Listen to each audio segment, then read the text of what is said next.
केंद्रीय गृह मंत्री अमित शाह एक महत्वपूर्ण बैठक करेंगे। धमाकों के बाद देश की आंतरिक सुरक्षा के हालातों पर यह बैठक होने वाली है। पुलिस आयुक्त और एनआईए के महानिदेशक इस बैठक में शामिल होंगे। गृह मंत्रालय कर्तव्य भवन में 11 बजे इस बैठक को करेगा। गृह मंत्री अमित शाह इस बैठक की अध्यक्षता करेंगे। तो देश की आंतरिक सुरक्षा को लेकर चर्चा होगी, जो इस वक्त सबसे बड़ा मुद्दा है।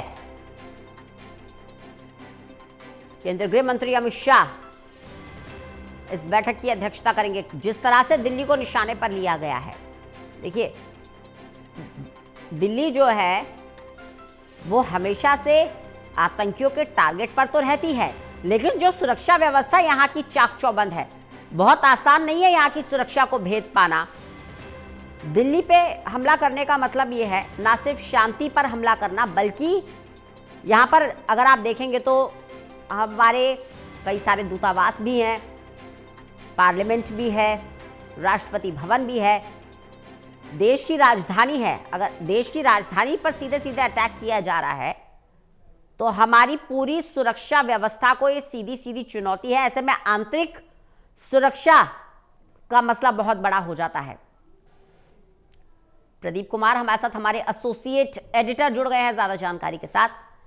प्रदीप, सबसे पहले आपसे जानना चाहेंगे, बैठक होने वाली है, उस बैठक को लेकर क्या अपडेट मिल पा रहा है?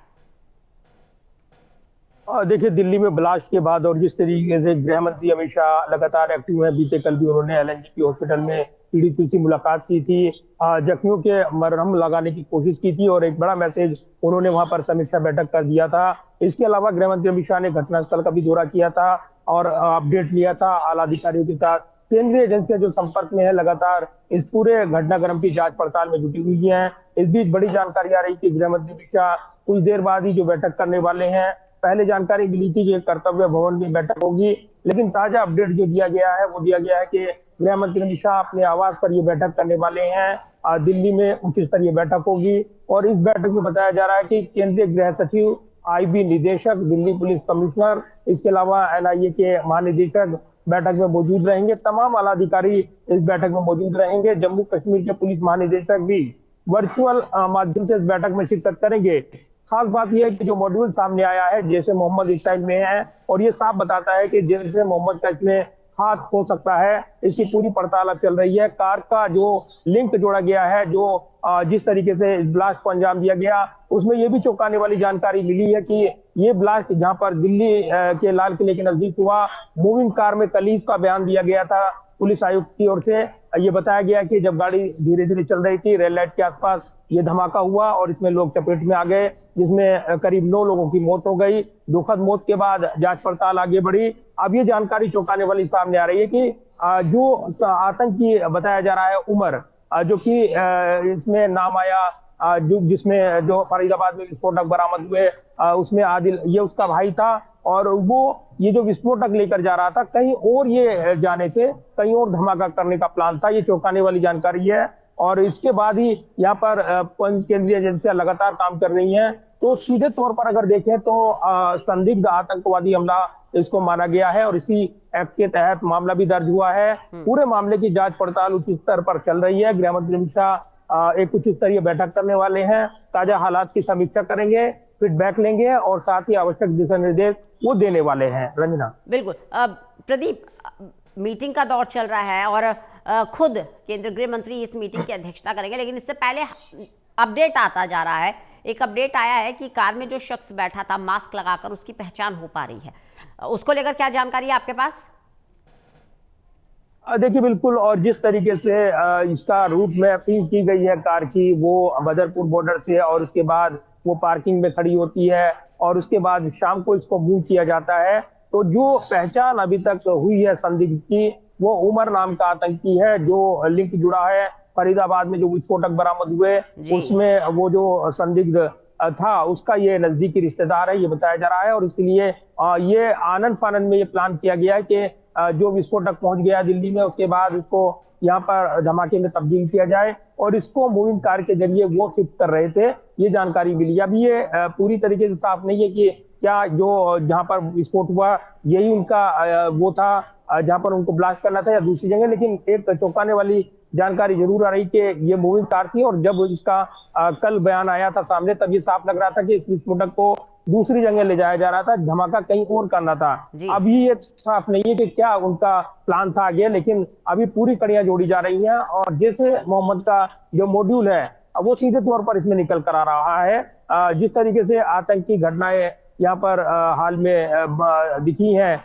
और लंबे अंतराल के बाद 2014 के बाद एक बड़ा धमाका दिल्ली में हुआ है, राजधानी में हुआ है। सुरक्षा एजेंसियां सतर्क हैं और इस पूरे मामले की कड़ियां जोड़ने में जुटी हैं, लेकिन यह साफ बता रहा है कि सीमा पार आतंकवाद से इसके तार जुड़े हो सकते हैं। तो फिलहाल पूरी तरीके से एजेंसियां इस पर काम कर रही हैं, पूरे कोऑर्डिनेशन के साथ काम किया जा रहा है। जम्मू कश्मीर से लिंक जुड़ा है, तो साफ बताता है कि पुलवामा में जो अटैक, जिस तरीके से आतंकी हमला हुआ था, ठीक उसी तर्ज पर विस्फोटक जो यहाँ पर जखीरा था वो तैयार किया गया था, और एक बड़ा धमाका करने की योजना तैयार की गई थी। इस बीच फरीदाबाद में विस्फोटक पकड़े गए, और उसके बाद जो संदिग्ध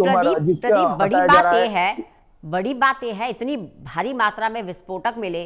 कल, क्योंकि मैं खुद स्टूडियो में मौजूद थी, कल 11 बजे ये खबर आती है कि फरीदाबाद से विस्फोटक बरामद हुए हैं। 11:30 बजे फरीदाबाद कमिश्नर की प्रेस कॉन्फ्रेंस होती है, और शाम 7 बजे दिल्ली में ब्लास्ट हो जाता है। और अब ये सारी घटना मिल रही है, लिंक कर रही है एक दूसरे से। अब देखिए देश में मौजूदा हालात क्या बने हुए हैं कि बिहार में चुनाव भी हो रहा है।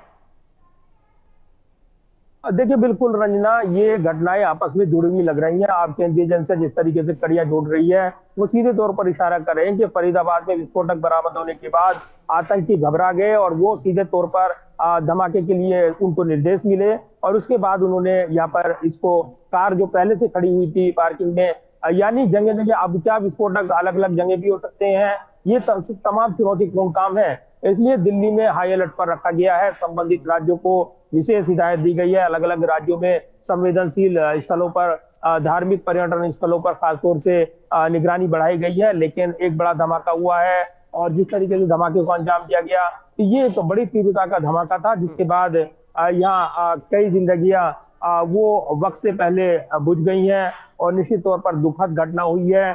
दिल्ली को एक जख्म लगा है, गहरा जख्म है, जिस पर अब मरहम लगाया जा रहा है। लेकिन आतंक की घटना और इसको लेकर जिस तरीके से अब तार जुड़ रही हैं, ये सीधे तौर पर धरपकड़ को लेकर जो कार्रवाई अब तक हुई है, वो सीधे तौर पर बता रहे हैं कि जैसे मोहम्मद का मॉड्यूल है, सिर्फ ये दावा कर रहे हैं। देर सवेर इसकी भी जानकारी सामने आ जाएगी। इसकी जानकारी सामने आ जाएगी। प्रदीप, एक बार फिर से संक्षेप में हमारे दर्शकों को जानकारी दे दीजिए। एक बार संक्षेप में फिर से हमारे दर्शकों को जानकारी दे दीजिए, जो आज केंद्रीय गृह मंत्री बैठक करने वाले हैं। कौन कौन सी जांच एजेंसियां और कौन कौन सी जांच एजेंसियों के निदेशक इस बैठक में शामिल होंगे, बहुत संक्षेप में बताइएगा।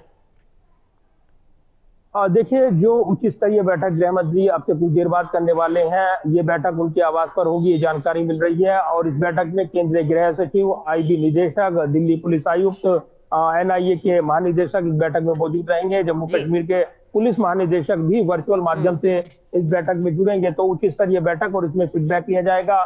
गृह मंत्री अमित शाह ताजा स्थिति की समीक्षा करेंगे और आवश्यक दिशा निर्देश करेंगे। तो बैठक पर नजरें लगी हैं। चलिए, बहुत बहुत शुक्रिया प्रदीप हमारे साथ जुड़ने के लिए, इस जानकारी के लिए। लगातार आपसे अपडेट लेते रहेंगे।